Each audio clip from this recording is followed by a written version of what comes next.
Estamos de volta com o Religare, Conhecimento e Religião. Hoje eu recebo a ambientalista Maria Tereza Corujo, a Teca.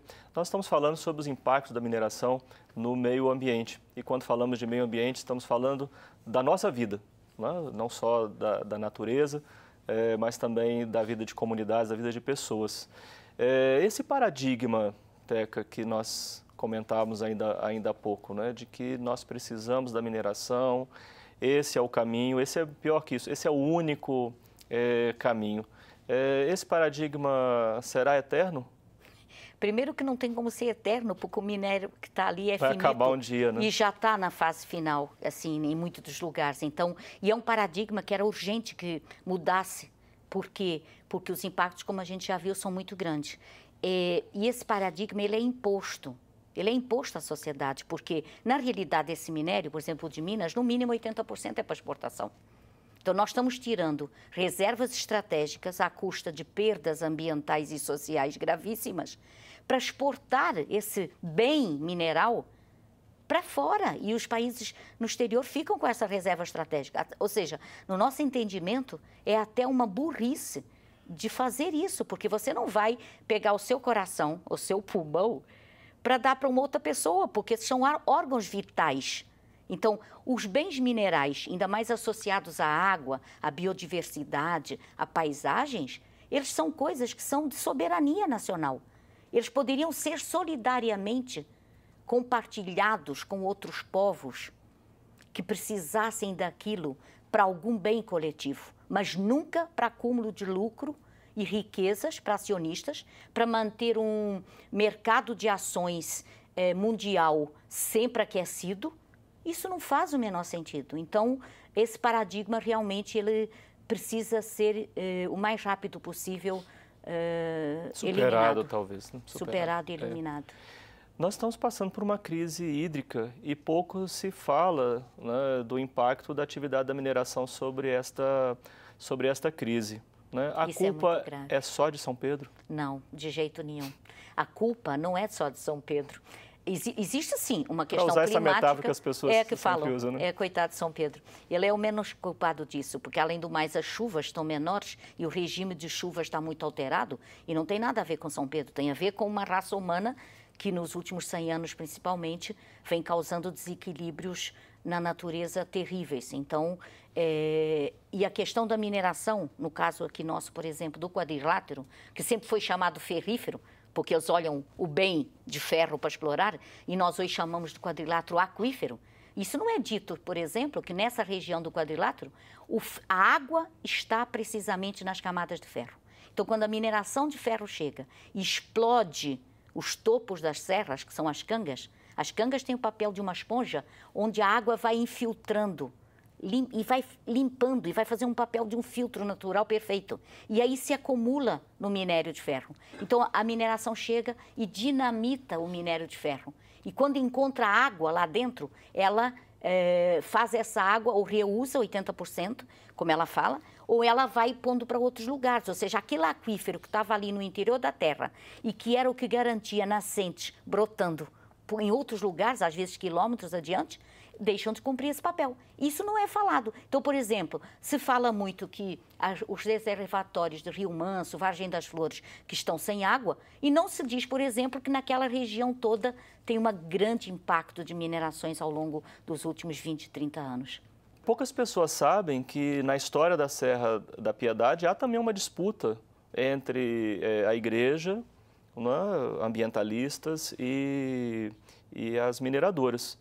Como é que é essa questão ali na Serra da Piedade? Já está resolvida a situação? Finalmente, podemos descansar que pelo menos a Serra da Piedade no nosso estado, ela é a serra mais protegida hoje, porque em agosto recebemos a informação do IPHAN de que finalmente foi inscrito nos livros do tombo a ampliação do tombamento federal, que tinha sido conseguida inicialmente em 56 pelo Frei Rosário, que foi reitor do santuário durante 50 anos, e ele, nas cartas que ele escrevia para Carlos Drummond de Andrade, que na época era o presidente do CISFAM, no Rio, ele já dizia, preocupado com as atividades minerárias, é muito importante proteger esse lugar. Então, esse tombamento de 56, hoje, está bastante ampliado a partir da regulamentação do tombamento estadual, que foi fruto desse SOS Serra da Piedade com todos os aliados. Foram 7 anos muito intensos de atividades para proteger, porque para ver, a mineração, a voracidade é tal que nem a Serra da Piedade, como ícone paisagístico, religioso, natural, ficou livre. Então, para se perceber como é que funciona realmente esse setor e como é que esse paradigma precisa ser alterado. Qual tem sido o envolvimento de movimentos religiosos, de igrejas, né, associações junto à causa ambientalista no estado de Minas Gerais?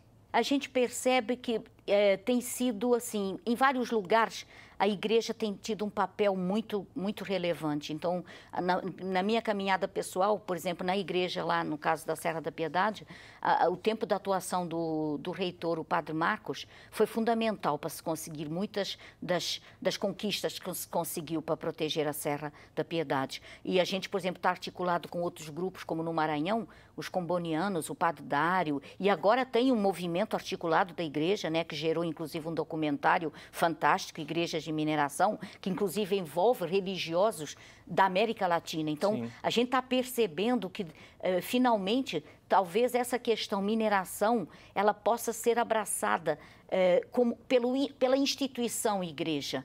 Porque nós temos histórias, infelizmente, de lugares onde o padre, no caso, achando que não poderia ir contra a mineração, acabou aceitando, por exemplo, apoio da mineradora para reformar a cúpula da igreja, o telhado.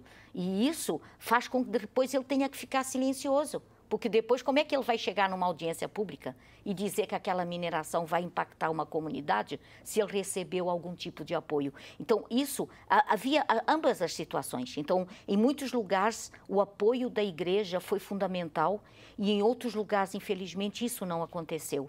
Mas a gente percebe que hoje, gradativamente, isso está se tornando provavelmente uma posição da instituição igreja. E isso é fundamental nesse enfrentamento, porque as pessoas têm uma religião. A maioria das pessoas são muito religiosas, praticam uma religião.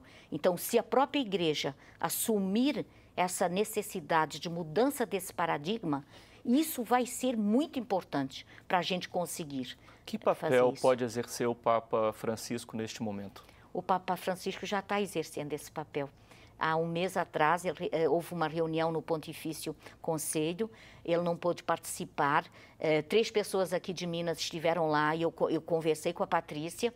E a mensagem que o Papa Francisco mandou para aqueles atingidos que estavam ali, de vários lugares do mundo, foi uma mensagem que é única. Ela é de alguém que se coloca no lugar do outro e fala o que é que o outro está sentindo com essas violações. Então, para nós, o Papa Francisco tem sido um alento. Até para pessoas que não são da Igreja Católica, nós estamos tendo no Papa Francisco assim uma sensação de conforto. Puxa vida, olha, como alguém que é uma autoridade está se colocando no lugar dos atingidos e percebe claramente essa violência tão grande que é feita pela mineração. E em sua última carta ele tem chamado, né, os povos, os governantes a tomarem uma outra posição em relação a isso que é a nossa casa comum. Sim. E isso é muito fundamental para se mudar um paradigma, porque eu vou ser sincera, provavelmente no mundo hoje, pelo que eu escuto, é a autoridade, no sentido de poder, que está mais à frente de vanguarda, trazendo uma mensagem do que tem que ser a nova relação do homem com esse ambiente planeta Terra. E isso é importante, porque aí não é mais uma mentalista ecochata que fala, não é um grupo de radicais que estão querendo atrapalhar o desenvolvimento. É uma autoridade no sentido de uma relevância de postura mundial, trazendo esse questionamento. Precisamos mudar esse paradigma urgentemente, porque não é desenvolvimento que nós temos aí. Nós não temos desenvolvimento. O planeta Terra está em dor constante, as pessoas, as perdas são terríveis. Então, isso não é desenvolvimento. E isso tem que ser realmente tratado dessa forma. E a mineração está nesse contexto de uma forma muito violenta. Sim. Vocês têm desenvolvido algum trabalho junto a escolas para formar crianças e jovens nessa nova consciência? Sim, a gente não tem o tempo para estar lá na escola direto, porque quando você está militando com essas coisas todas do Estado, estar junto com a mineração e fazendo retrocessos legais, e a gente tendo que impedir licenciamentos ou tendo que correr atrás das violações cometidas contra as populações, essa outra frente, mas nós somos muito chamados e a gente está à disposição, a gente tenta produzir material para que o próprio professor use, e a gente percebe que nas escolas já tem pessoas que estão com essa perspectiva de mudar paradigmas. Então, elas mesmas estão buscando usar isso que está sendo feito para levar para a criança. Então, é muito uma bênção o que está acontecendo, todo esse trabalho articulado, cada um na sua frente de ação para mudar esse paradigma urgentemente, para sobrar alguma coisa do planeta Terra, para quem vem aí depois, né?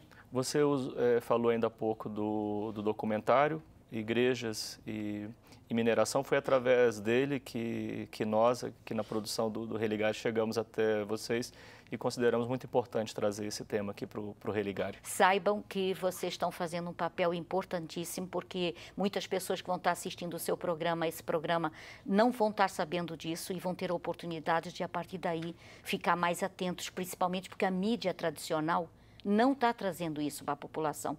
Então, é muito importante e eu agradeço em nome de tudo, assim, por vocês estarem fazendo esse programa.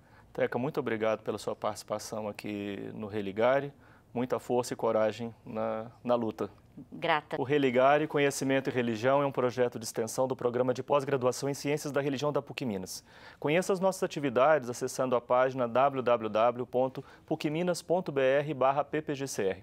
O Religare de hoje fica por aqui. Obrigado pela sua companhia, um abraço muito cordial e até a próxima semana com o novo Religare, Conhecimento e Religião.